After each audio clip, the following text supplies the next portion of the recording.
I'm going to miss you guys. And I don't know that I've ever said that before. This has just been fun. I told David and Katrina that this weekend is going to be just a pleasant memory, and it's not all to your credit. You know, the weather has just been perfect, nice and cool, cloudless, a super moon. Do you all realize we had that? Leaves turning, maple trees already shining in the sun. So I mean, you had that advantage to start with, but I really appreciate how welcome you've made us through this week. And thanks to David and Katrina on my behalf.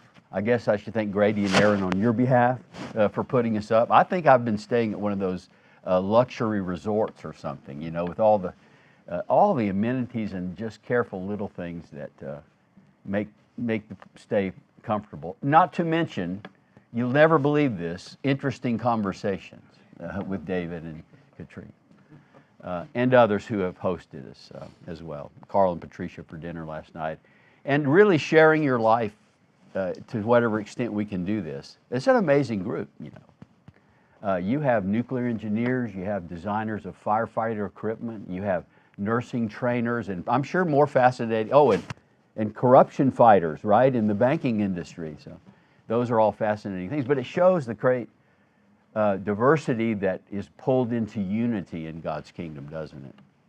And I'll just, you know, just to review, just so you'll know, we are not here and have not, for the most part, talked about qualifications. We've been looking what elders do, what their tasks are, what their challenges are. And I hope, I'm just going to review, maybe if this was a class I'd call for answers, but can you think of the key text that we've looked at to address what elders do? And it's not 1 Timothy 3 and Titus 1 for the most part. Some memory devices for you.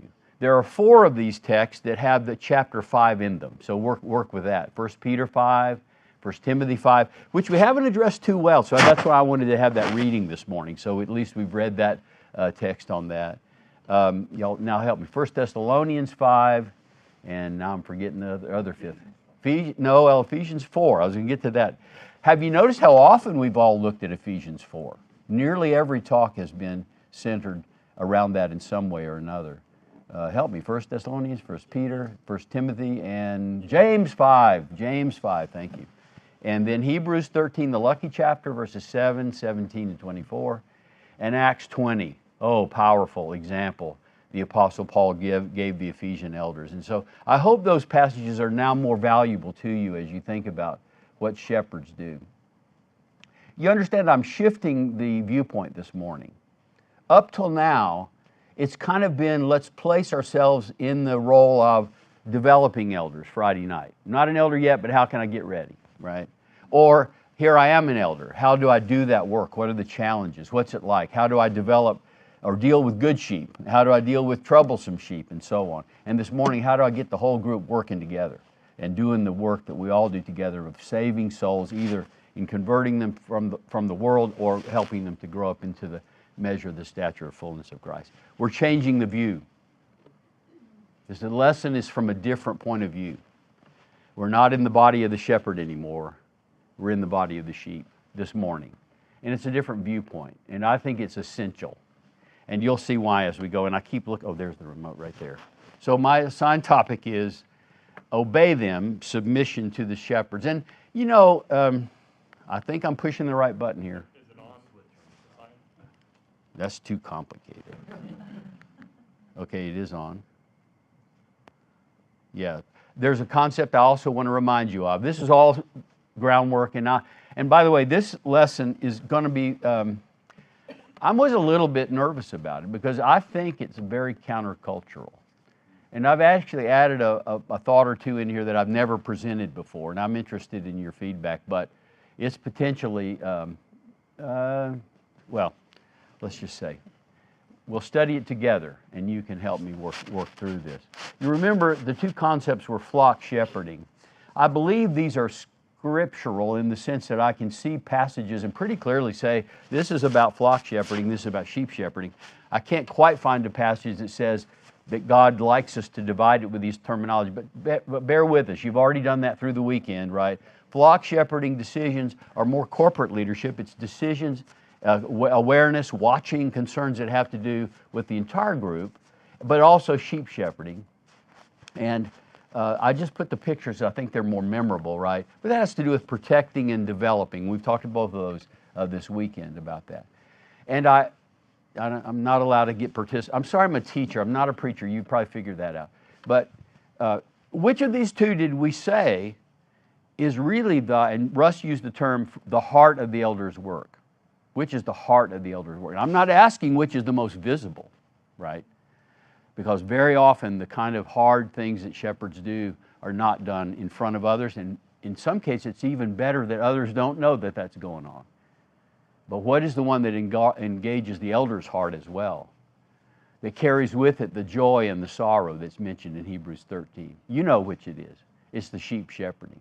And the flock shepherding decisions, oh sure, it makes the church more efficient in some ways. Although I sometimes wonder, 10 men making a decision, is that an efficient method? I don't really know. I don't think efficiency is God's goal. But in any case, flock shepherding decisions have to be made primarily with the souls of the sheep in mind, and especially those that are weak or that are sickly, based on Ezekiel 34 and Acts 20 and other passages we've looked at. I'm just reviewing, okay? I just want to get our minds around this, but I want y'all to look at me and nod your heads. Which of these do you think is the real work of a shepherd in God's sight? How many of you think it's sheep? Just nod your head, don't say anything. How many of you think it's just sheep shepherding?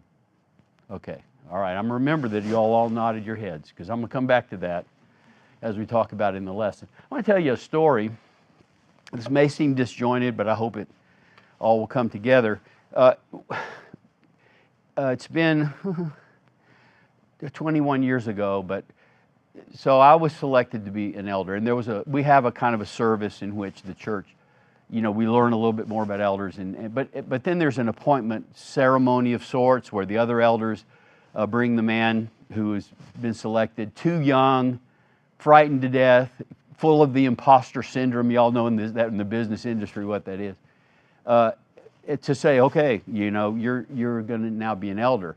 One of the traditions is, though, that when the service is over after that's happened, that's usually at the end of the lesson, that man, and that's true for deacons and others as well, when those men are appointed, they go to the back of the auditorium, and as people are exiting the room, they shake hands and, in a way, they're showing their support for the man who's just been selected.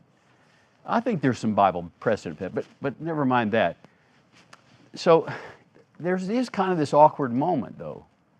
Imagine you're one of the members, you're exiting the auditorium. There's this kid there, kid elder that's just been appointed. My question is, what do you say to him? What do you say? Well, I mean, we're naturally kind of, well, congratulations. Does that bother you a little bit? Maybe it should be condolences. I don't know, but the sense is you've just won a prize or something. I don't really know. And the problem is I believe we don't really have a good analogy in our worldly affairs, right? Congratulations. Did he just win an election, a popularity contest? Was he given an award for lifetime achievement? What just happened, And we don't quite have the same analogy in the corporate or business or entertainment world, and we pull those in. So puzzled with that a little bit, right? What do you say to a newly appointed elder? All right, so skip that for a moment. Are elders rulers? Because my title says obey them and submit to them. Are they really rulers? And so, again, I'm almost starting to get countercultural here. We don't like, especially as Americans, to be subject to anybody. Least of all our corporate leaders or our political leaders, because they don't have a clue, at least in our view, right? Position in the corporation is inversely proportional to their IQ. We figured that out a long time ago. What are they doing? I don't know. But we kind of chafe because we're independent people at any sense of being subject to someone else. That somehow infringes on my rights, somehow, doesn't it? Don't you think? But what does the Bible say, really? First of all, one of those three terms that Carrie explained to us, on Friday night is really kind of a term of supervision, like it or not. It's a term of bosshood, right? It means overseer, overseer. And here's some information from Strong's Concordance. You can read it. Interesting, in Nehemiah, which is written in Hebrew, but the Greek version, the Septuagint, uses that episkopos word to describe men who were supervising they were supervising the residents who came to live in Jerusalem. There were 1 out of 10, you know, that they were populating the city. 3 different verses mention that. And one of the verses, I think it's verse 9, says, and there was a second in command beneath that guy, you know. And so there was clearly an official civil position, which the Greek word that's used in the New Testament for congregational leaders was used in to describe that Old Testament phenomena. But look at these verses. The men who rule well, we just read that verse. And those are not like namby-pamby rule words. Those are kind of official, who rule over you, Ephesians 13. And again, same phrase down in verse 24. And then who are over you in the Lord, 1 Thessalonians 5:12. And finally, here's one about 3 different ways. Obey them who rule over you in the Lord and be submissive. Are you getting uncomfortable with this? In a country where we just don't like bosses, or people telling us, or invading into my private life, or those kinds of things. I'm trying to create the kind of tension, I think, that we all need to wrestle with this concept of obeying and submitting. But look closer at these verses. And I would ask the question, who, or is it whom, were they written to? Are these written to the elders to say, make sure they obey you? You're in charge now. Actually, look closely. Who is 1 Timothy 5 written to? Well, to Timothy. But he's supposed to preach these things to the group who are supposed to what? Give honor to the elders who rule well. This is written to the members. And keep reading. Who is it rule over you? Who is it? It's to the sheep. You see that? And the next one, who's this to? It's to the sheep. They're over you in the Lord. And the last one, who is it to? It's to the sheep. You see a pattern here. Now the passages to the elders, there is a couple that use the word overseer. I should kind of look at that and say, 1 Peter 5 uses that term, overseer, but he says, emphasizes not lording it over the flock. And in Acts 20, he made you overseers, and then follows this story of agonizing, serving, weeping day and night, sacrificial living, supporting himself and other people instead of getting compensated for his work. Description of the work. That was a long sentence, but you see what I'm getting at. All these things. This is what the elder was supposed to look like as a overseer. Look at the list of things there. In particular, he says, you know, I don't get anything out of this. He said, I coveted no man's silver, gold, or apparel, as if, but on the opposite, a couple of verses later, he said, no, actually, I was working to support myself and other people. He didn't even get paid, compensated in any way for that. Does this sound familiar?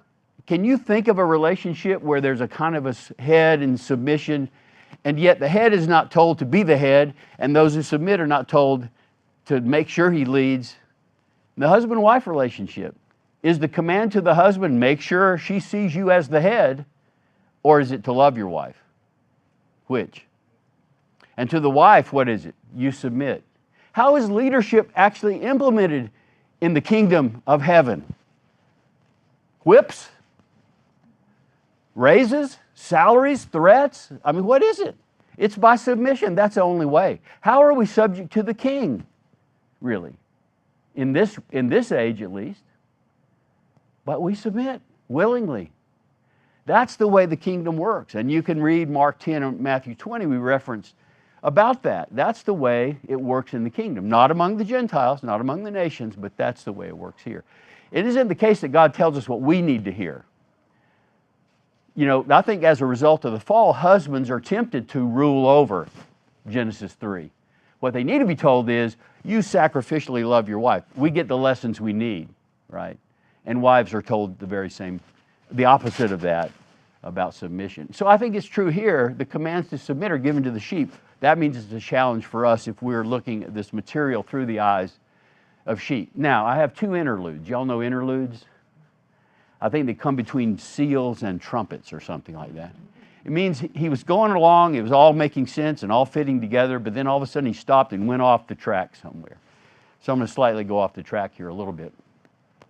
But I need you to have this in your head as we kind of explore this. I think sometimes we think of our discipleship in this way, and that is my life has a lot of compartments to it, and they don't interact with each other. And each one is in some sense of balance, right? And the main thing is, don't let one of those things, like your job, get too big and interfere with your family. And don't let your church stuff get too big and interfere with your career. I mean, those are separate things, aren't they? Those are different pieces of the pie. They don't interact with each other. You'll be a fanatic if your hobby gets control of you and dominates some part of your life. Do we ever think of our lives that way? And okay, well, if I have to submit to the elder, maybe that has to do with my church pie piece. Y'all see what I'm getting at here? That was an interlude. I just need you to have that concept in your head. Surely none of us would really think of our lives as compartments that don't interfere with each other, would we? Okay. With regard to that, and there's a lot of verses.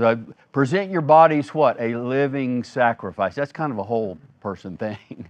Colossians 3, whatever you do in word or deed, do all in the name. Or, here's an image, 1 Corinthians 9. You know what our life really is? Not a pie piece. It's a race. It's an endurance race. We're professional athletes competing for a prize. Now, there's some people that compete for a perishable crown, but not us. We're going for the big one, right? And if we are that way, we need to be disciplined in everything, temperate in all things. Not just on the day of the race, trying to figure out how am I going to do this. No, it might affect what I eat, where I live, who I choose for my coaches, my medical treatment.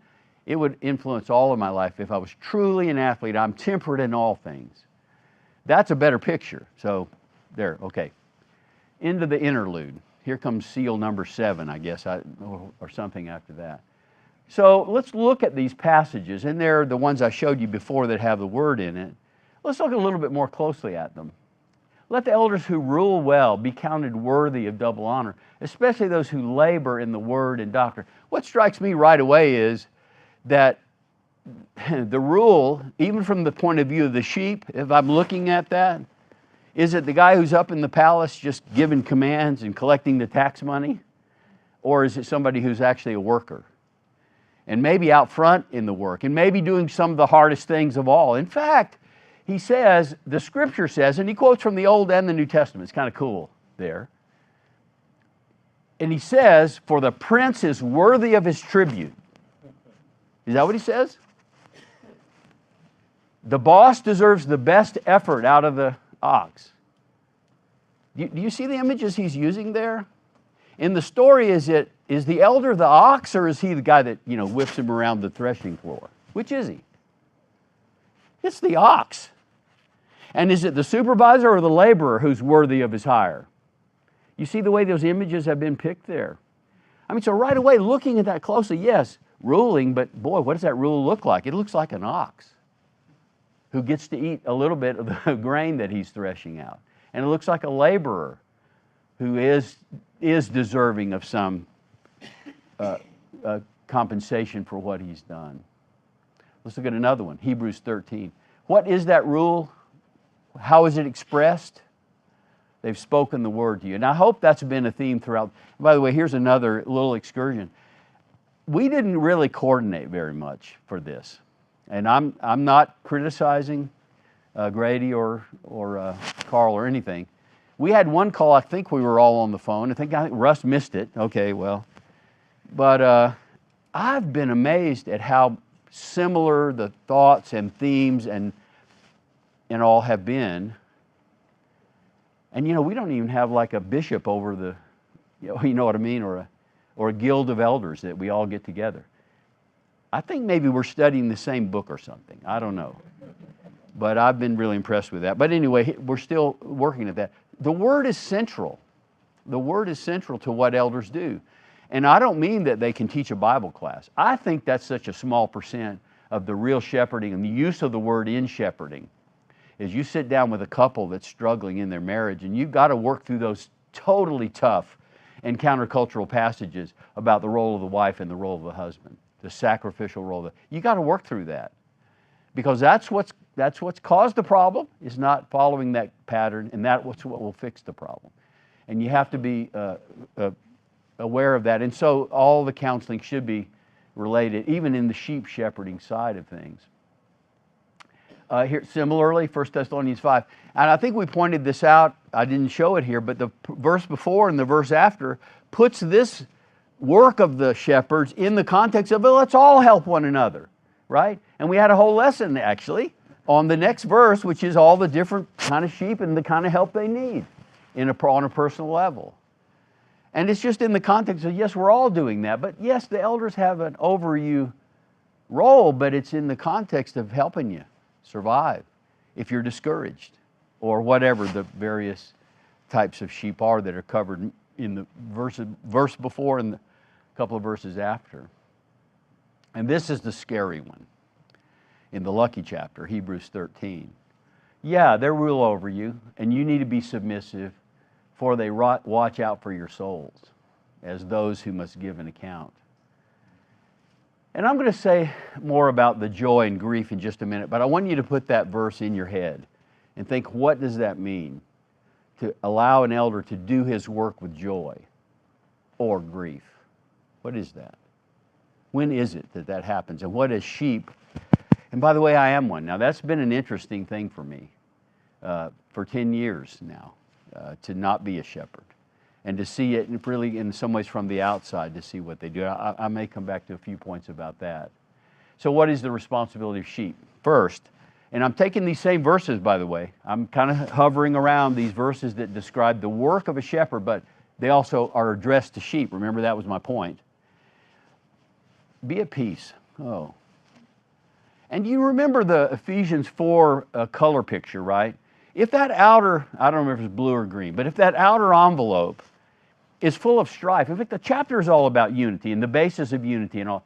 If that outer is full of strife and cruelty and selfishness and all the things, the children that are tossed to and fro are just being tossed to and fro by somebody closer to them than the world itself. And they're going to not thrive. They're not going to be able to grow, and they may even lose their faith. So peace is a key thing. I mean, you could kind of start with that. And that's the very next phrase after, esteem them highly for their work's sake, period, be at peace among yourselves. Speaking of that, the verse before, if esteem them highly. I worry sometimes when men are about to be appointed and we're thinking, okay, again, a worldly view of the church. Are we going to grow under these men? Are we going to stay unified? Is there going to be a happy and aggressive spirit of the work and all that? We're thinking in corporate terms, flock shepherding terms, right? And as a result, we kind of tend to look at men and say, wow, he's not the sharpest tool in the shed. Or he doesn't seem very organized to me.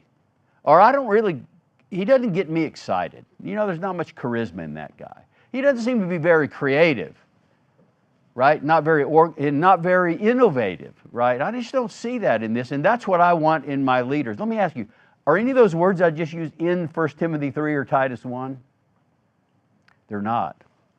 And I kind of mentioned this in some other setting, but those are about the most boring set of qualifications I can think of. I mean, I think more than half have the word not in front of them, what they're not instead of what they are. Not greedy, not novice, not strikers in the old King James Version. These are things that are not. They've overcome, I think, the hint of that, they've overcome some of those probably unique male temptations that come as a result of the fall. That's what I think about those. And they have conquered those things, and now they're ready to be under the chief shepherd and serving in that way. But esteem them highly. No, what do you esteem them highly for? For their work's sake. I have tried to think of a good illustration. I'm not there yet, but here's one. Suppose the building caught on fire. Fire alarms going off everywhere. I don't know exactly. It seemed like it's coming from the only way I know to get out of this building. Fireman comes running in. I can get you out of here. Y'all do this. Go out that, whatever. And I say, you know what? That guy's a little too short to be a fireman. And he's too young too. I don't know. I don't think he knows what he's doing. I think he looks kind of experienced. And his voice is not strong enough really to let everybody know. And I start critiquing somehow the character of the man, and I'm ignoring his work's sake, right? What's he there for? Is to rescue us. Point me the way out of here.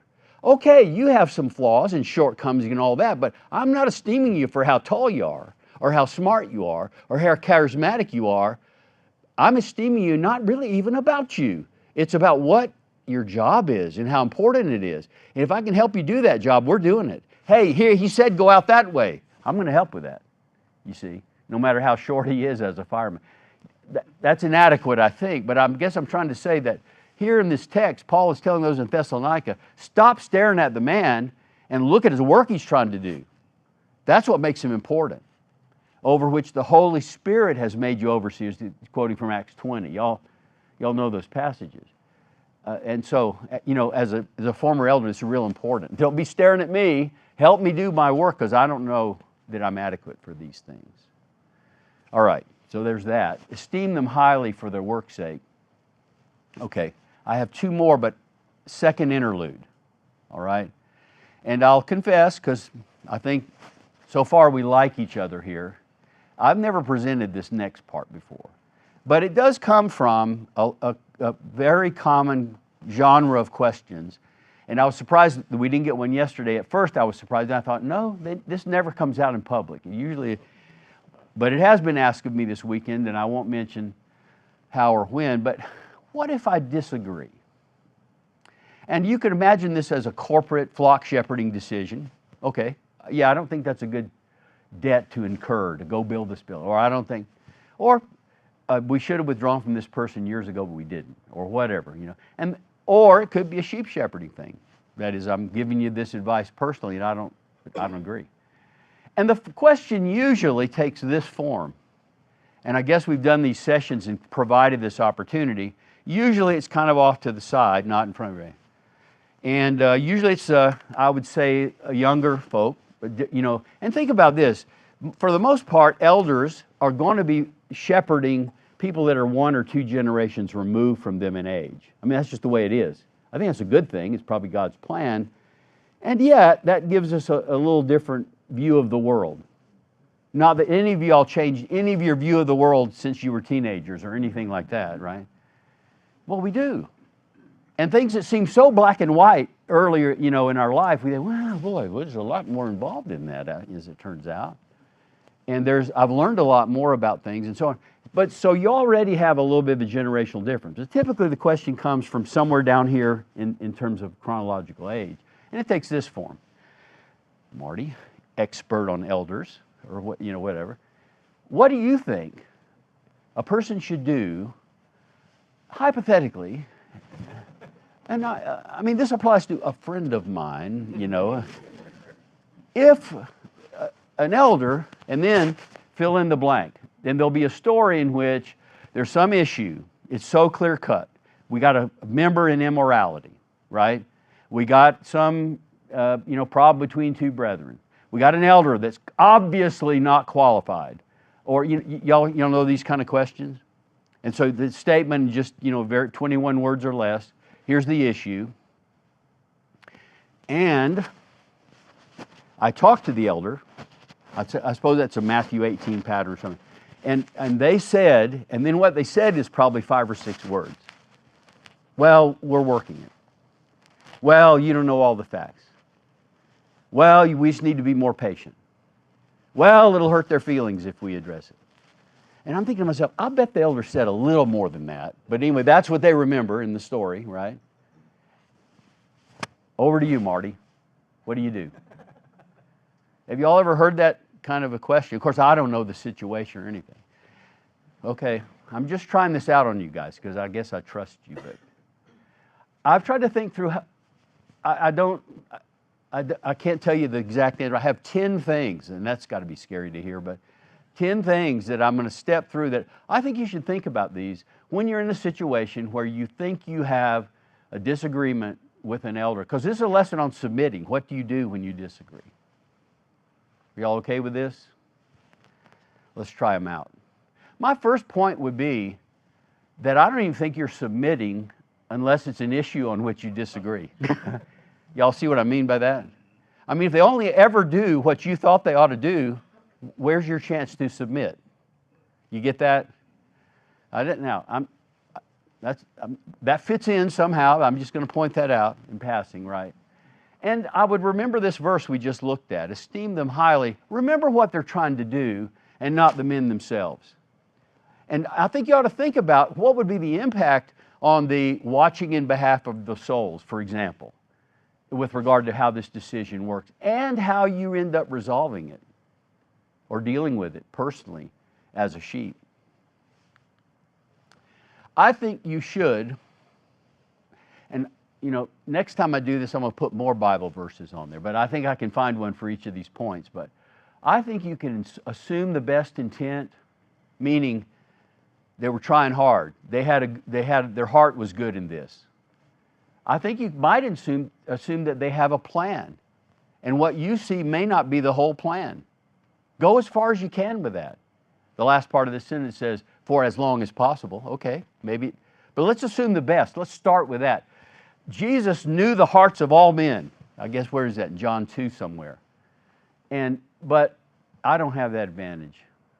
So what do I fill in when I want to know the motives of somebody? What do I fill in? The worst thing I can think of or the best thing? Let's start with the best thing and go as far as we can with that. And, the knowledge. They may actually, could be they know more facts about this thing than I do, and maybe even some that they can't share with me. Let's assume that as long as we can and go as far as we can with that. Well, but what if it's a matter of faith and not judgment? Those are such easy categories that I'm not sure what they mean. And the more, again, as a young man, it was all so black and white and clear and everything. But as it now, I think the distinction between what's a matter of faith and what's a matter of judgment is a matter of judgment. And the judgment comes in this, really, is this issue something that's really hard? It's not easy. A lot of good brethren, deep Bible students have struggled with this over the years. And so I can tolerate that for a while as long as somebody will study with me. You know what I mean? And is open to the Word and accepts the same authority source that I do, right? That doesn't mean we've agreed yet. It just means we're kind of working on it. And I think, how urgent is it to resolve this?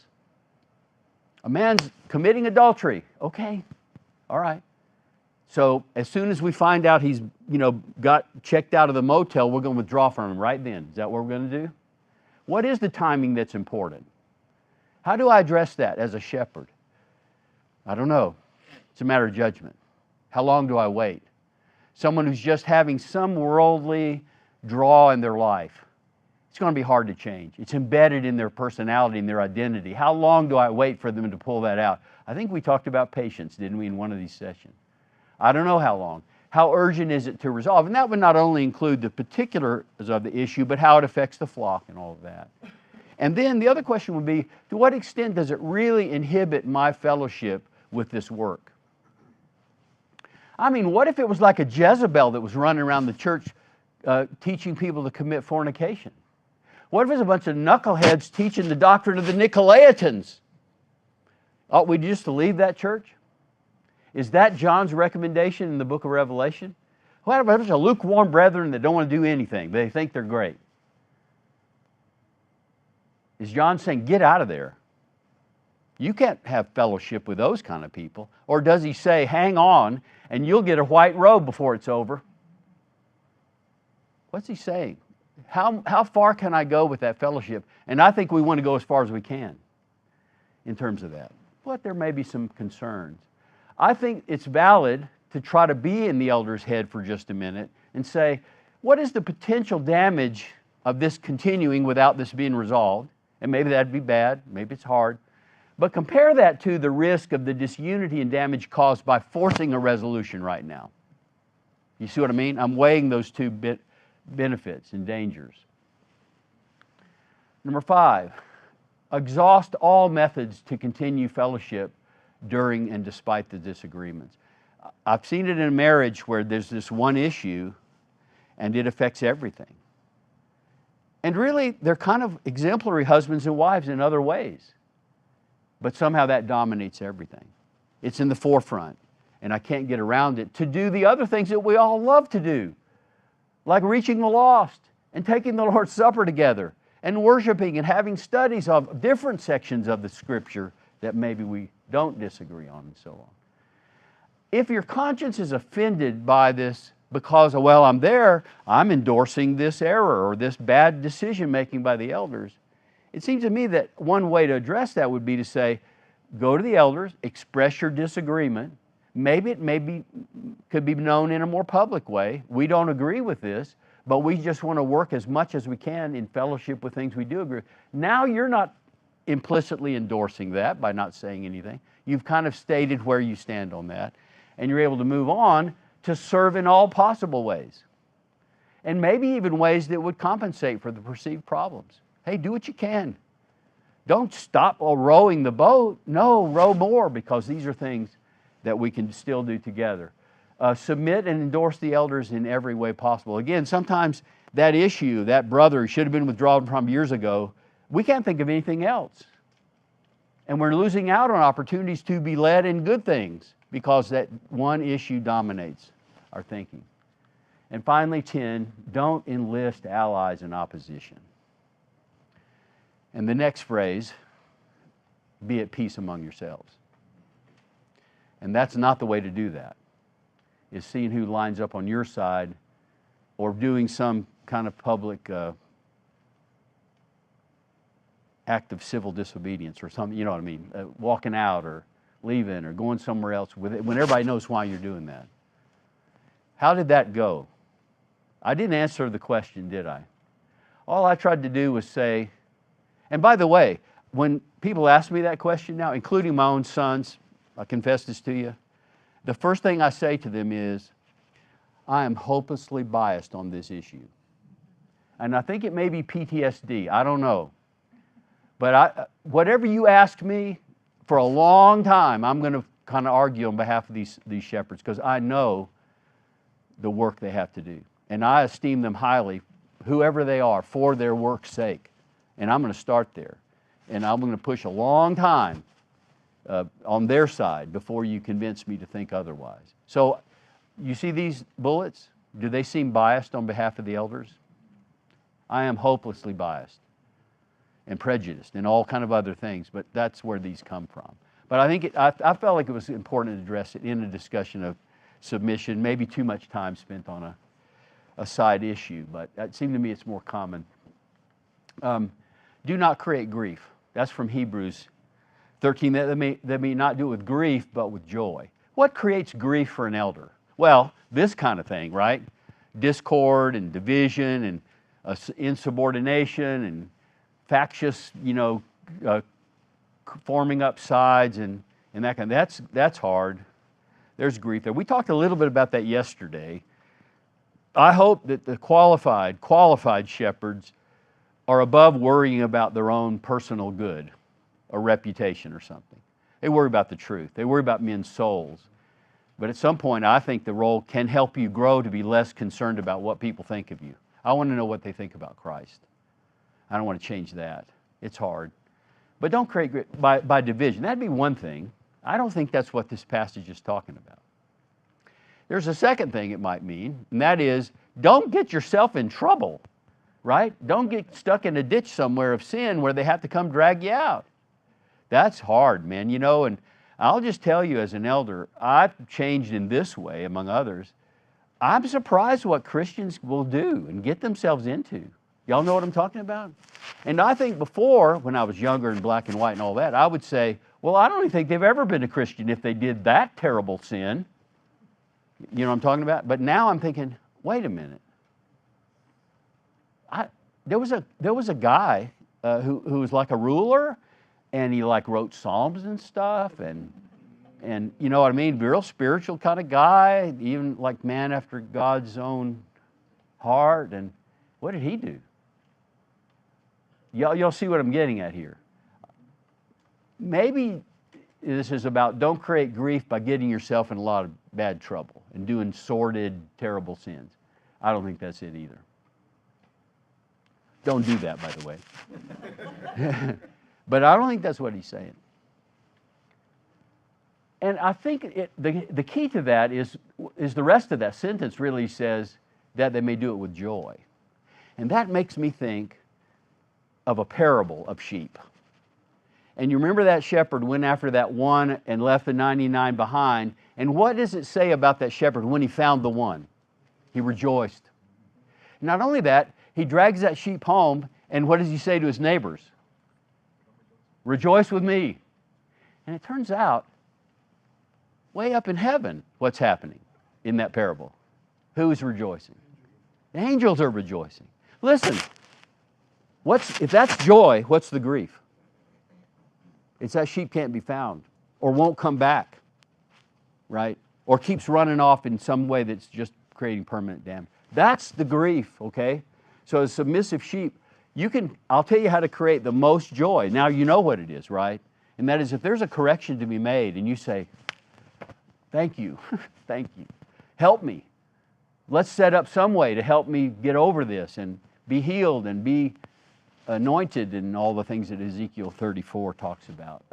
I think that's what sheep do, is they accept it and change, and that's creating the joy and not grief, according to Hebrews 13:17. Okay, but you haven't got to the hard one yet.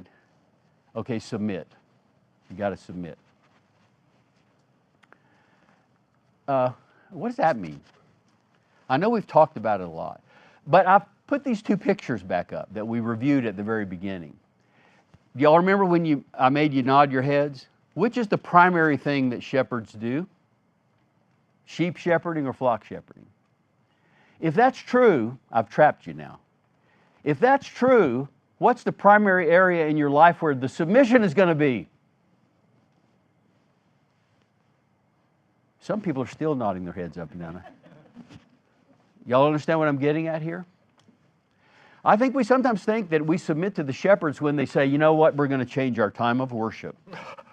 You know, collective inhale to 9:30 instead of 9. And I say, okay, that's not great for the kids, but okay. And so there you go. I disagree and I've submitted. Is that kind of the Bible picture of how you submit to the elders? You see, that's a flock shepherding decision, isn't it? Right? I disagreed, and a little grumbling, but I did it. I fell in line, you know. I don't think that's the picture at all. Thinking of that shepherd who left the 99. Thinking of what shepherds really do in watching behalf of our souls. What would it look like? What would it look like? So, I think I would say shepherd submission refers to personal direction. And look at these things. Look at these passages. Do these sound like flock shepherding passages or sheep shepherding passages? Whose faith follow, considering the outcome of their conduct. These are looking at particular men and doing what they did in their lives because of how their lives turned out. Be submissive. Why? They watch out for your souls. I mentioned this Friday night. There is no collective soul for this church at Eastside. I wish there was somehow, to kind of collect everybody up and we all get in the same boat and that boat ends up in heaven. Nobody falls out. But it just doesn't work that way. We're each working out our own salvation. We're each on our own journey, surely with the help of everyone around us. But souls are individuals, and that's what shepherds watch out for. Sheep shepherding, submission. They admonish you in the Lord. And remember, the context of that is personal care one Christian for another. 1 Thessalonians 5, we've made that point more than once. Paul's example, you support the weak. We hope everyone's not as weak as everybody else, but those are the ones. And then Paul's exemplary work. We mentioned the personal attention that a father gives to individual children. And here, even in verse 11, he says, each one of you. That's kind of cool when he talks about his care for them as a mother, each one of them. So it refers to personal direction. But what does it look like? So I've written some things down. I'm going to read some examples here and see what you think submission would look like in a sheep shepherding type setting. Two women are not getting along, and they need to be warned about strife and gossip. What would submission look like if that was going on? Two men have a long past incident that's keeping them at odds, and they need help to resolve that. 1 Corinthians 6 comes to mind. High school kids need someone to be frank with them about chaste behavior and the dangers of sexual sin. A young girl is dating someone with no spiritual interest and needs to break off the relationship. What would submission look like in that situation? A husband and wife need to be counseled to make major changes in the way they treat each other because it's jeopardizing the relationship and their children's spiritual welfare. Teenagers need to be rebuked for inappropriate language, photos, and other activities depicted in social media. What would submission look like there? A wife needs to forgive her adulterous husband and not exploit his sin to discredit him for others and as a way of escaping an unpleasant relationship. Do you think Christ would be pleased with that behavior? A man needs to quit his job because of bad influences and neglect of his family. A single mom needs to begin attending Bible study for her son's sake, at least, not to mention her own. A family needs to cut back on Little League, football, piano, ballet, karate, hockey, tennis, Boy Scouts, and so on, which is teaching their children the wrong priorities. A talented student needs to be pushed to develop, to be more active in teaching and serving other Christians.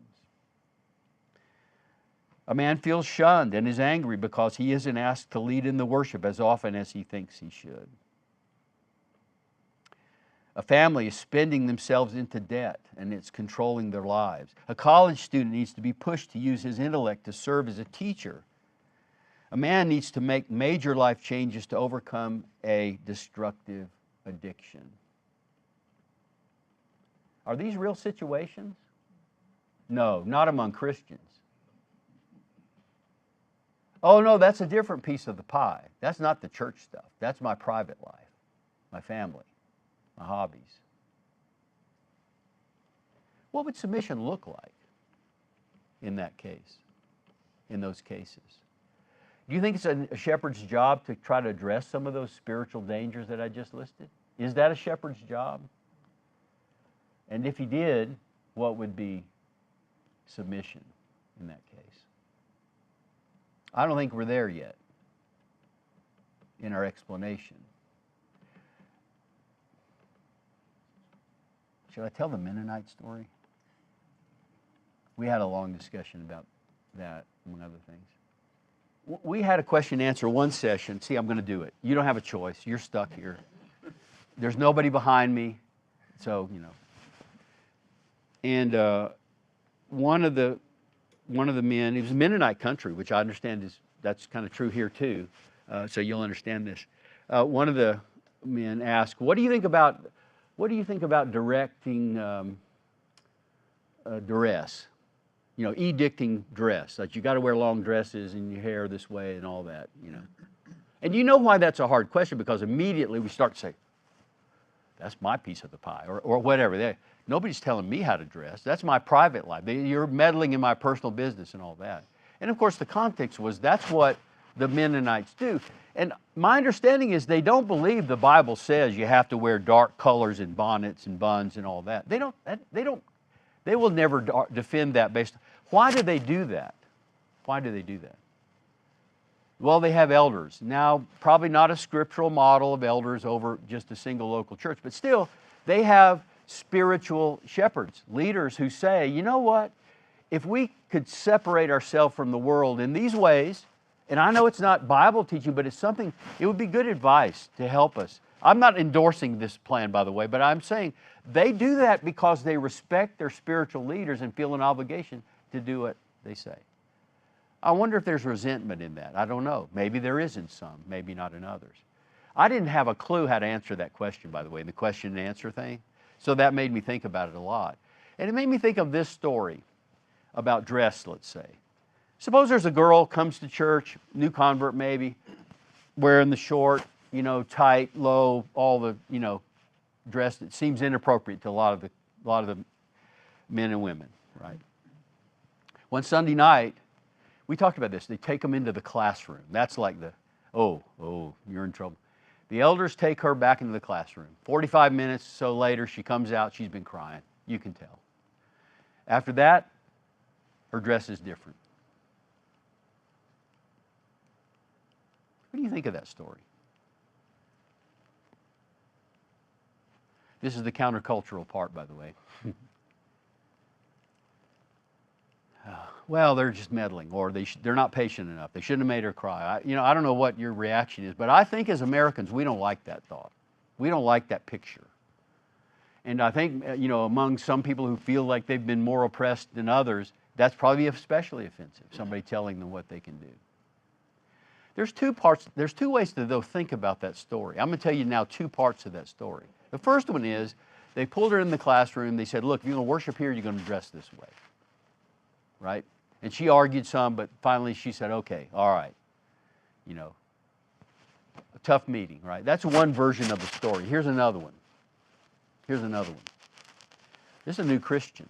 She notices her dress is different from some of the other women. And she went to the most spiritual men she knew to ask their advice on what do I need to do so that I set the right example and I don't offend others. Tell me, help me, because I don't know. And they tell her. And she submits. Which of those two is really more like the submission that we should be looking for in the kingdom? And so all those stories that I read you about people who are struggling, they kind of assume that this husband and wife, they don't really want to be talked to, but it's pretty clear to everybody they're not getting along, Or these teenagers, the last thing they want is the elder to come give them a lecture on social media or something like that. You understand what I mean? I'm telling you, that is not submission. Let me read you some more stories. A father brings his son as he enters the teenage years, and he's not obeyed the gospel, to the elders so they can help his son see what the future lies in store for him and what he can be. A young man has questions about whether he's ready for marriage and his choice of a companion. And guess what? He comes to the elders about that personal, private matter and says, help me with this. What did you do? How did you end up with the wife you have?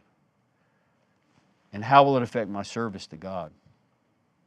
A parent asks for advice on signs of rebellion in an adolescent son. What am I doing? He's not telling the truth all the time. I've never faced this before. That's kind of the way parenting is, You get to practice when you have them. But you've been through it, Mr. Elder. What can I do? What did you try? Did you have a problem like this? Women are concerned about their job choices, especially as it relates to the New Testament teaching on the role of women. And they come to the elders for advice. Parents of a married son come in desperation for guidance on how to deal with his immorality and his loss of faith. Did that ever happen? Parents of a toddler ask for guidance about how to train their young daughter to sit still in the worship. Who would you go to? Young man comes to ask for advice on his choice of jobs and a college major so that he can be a better service in his later years. A young girl needs help dealing with the peer pressures, and by the way, in very bizarre ways nowadays, at school. And she comes to the elders to point her maybe to some of those older women who would just be what she needs as a better voice. A young preacher asks for honest critiques of his sermons, and so on. Are you getting a picture there? I think that's what submission looks like. Oh, sure. If I'm overtaken, and I think that word means captured more than just discovered, but if I'm in somebody, yeah, okay, I'm in the ditch, and you found me, and I didn't want to be found, but here we are. Yes, let's submit. Let's create joy, not grief. But I think as the viewpoint of the sheep should be, what can I do to be the most submissive? And that's to come to those men for help. In the difficult life issues, which, by the way, is my whole life, my living sacrifice. There aren't compartments and partitions. I believe that's what it means, submit to them. And maybe that's a different idea than you've pictured before. But I think those are all the things that are involved in that. And you know, well, we got to get back, we got to answer that question, don't we? What do you say to a newly appointed shepherd or newly appointed elder? Have you figured that out yet?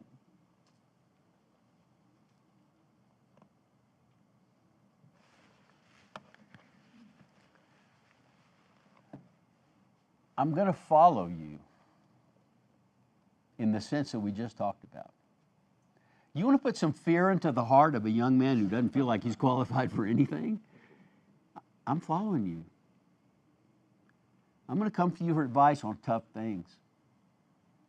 And I'm kind of going to take what you say with a whole lot of weight, especially if you show me from the Word of God what I need to do. So, when you have your ceremony for appointing elders, now you'll know what to do when you leave the auditorium. But you know, this is the end. What I want to say, I think that there's an intentional message in this sense of 1 Peter 5, one of the 5, where he talks about a chief shepherd. There's a sense of a chief shepherd and other shepherds, but they're shadows, really, of the chief shepherd, aren't they? And I wonder if our submission to these imperfect human, and by the way, not many, behold your calling, brethren, not many wise, not many mighty, not many noble, according to the flesh, he says, are called. Hey, 2 generations ago, when those elders were coming up, they probably didn't get as much college education as I did. They probably have a little more simpler view of society than I do. They probably haven't read as many philosophy books as I have. You understand what I mean? I might be a little, but still, they're the shepherds. And I think my response to them, voluntary response, helping them and esteeming them highly for their work's sake, is a shadow, vague, gray shadow of the chief shepherd. And I wonder if it isn't a little bit of a test of our willingness to submit to the chief shepherd, right? If I've got my compartments that I'm not letting the shadow shepherds, new term, affect, I wonder if I have compartments I'm not letting the chief shepherd into. Or I'm placing my will above what this, quote, advice is. I wonder if I see the chief shepherd in the same way. And when he brings out his own sheep, he goes before them. He does what we do. He's a laborer in this way. And what? The sheep follow him, for they know his voice. Boy, what an easy transition to the invitation, isn't it? Jesus, the loving shepherd, and he has none of those imperfections. We don't really get the chance to disagree with him. We accept what he says as the preeminent Son of God when he asks us to change our lives. And so that's the question. What does submission look like there? And the answer is repentance and submission to his commands, whatever they are. Whatever they are.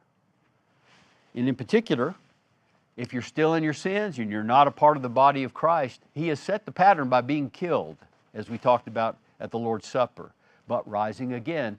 And we can do the same thing through baptism, sharing in his death and being raised to walk in a new life. If you need to do that or something else that this group would need to know or could help you with, I think that's an appropriate way. But it may be that privately you've thought to yourself, you know, I could do better in this or that area of my life. Let's all respond privately, maybe if that happens too, as Jesus, the loving shepherd, calls us to come.